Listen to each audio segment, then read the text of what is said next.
I've tested several robot vacuums over the years, and out of all the smart home products I have around the house, my wife and I can easily say that the robot vacuum is our favorite. Since we have a robot vacuum, we honestly really don't ever touch our floors, and we've had absolutely no issues with the robot, so I'd say it's doing a great job. I even have it incorporated into my smart home so we have voice control, or we can control it from the various dashboards around the house. So what features should you look for, and how do you choose one?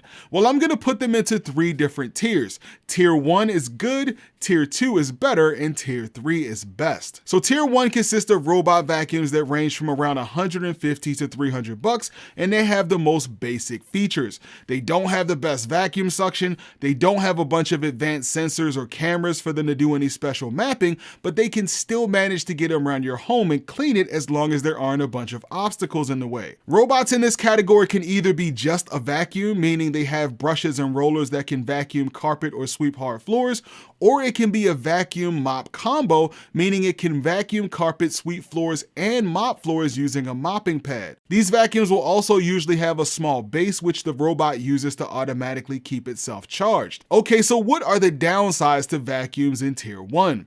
Well, they usually only have enough suction for low pile carpet, so they might struggle with vacuuming taller carpet or sucking up debris from small crevices. Another downside to vacuums in this tier is that they require more interaction from you compared to more expensive vacuums.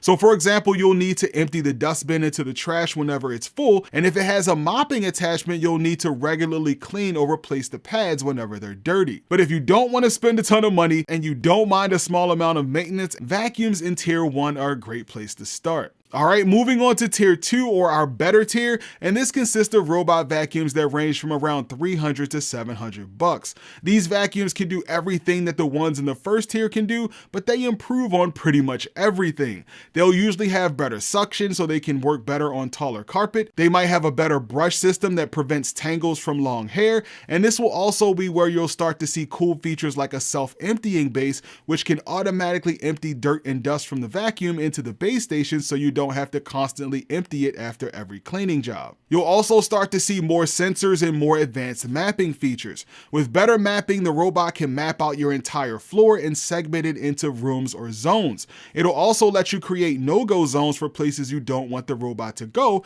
and you can also access lots of cool advanced settings and features right from the app. I'd say Tier 2 is probably the most popular tier since they have most of the features that people are looking for, and you tend to get the most value for your money. Now, there aren't many downsides to vacuums in this category, but one thing to consider is that most of the vacuums that have a mopping attachment might still require you to wash or replace the mop pad after each cleaning job. Another potential issue related to mopping is that some of the less expensive mopping robots in this tier can sometimes leave you with a wet carpet if you have it mopping and vacuuming on the same run, since the robot may not have the ability to remove or lift the wet mopping attachment up off the carpet. And this brings us to Tier 3, which is our best or most expensive tier. These robots have all the features from Tier 1 and 2, but are even more autonomous with the most advanced sensors and top of the line features.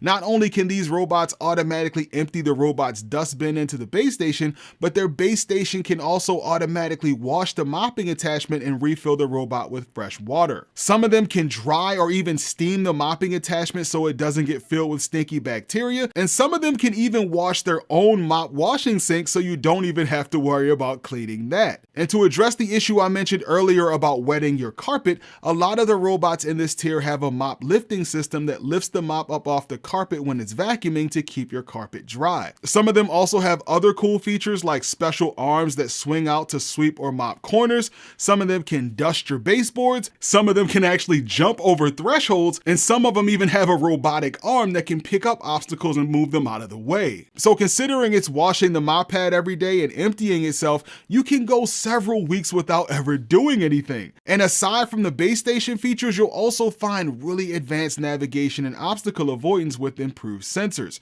So instead of constantly bumping into objects, the robot can easily navigate around people, pets, furniture, and even recognize common objects like shoes, wires, or even pet waste.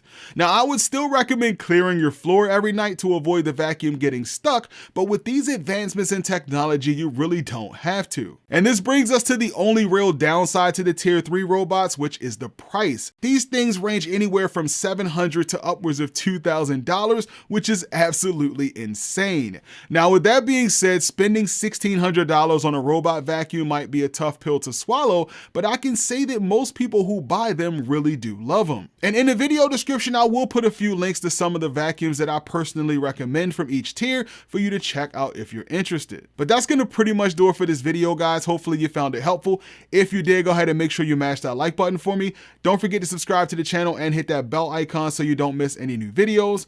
Thanks for watching, guys, and I'll see you in the next video.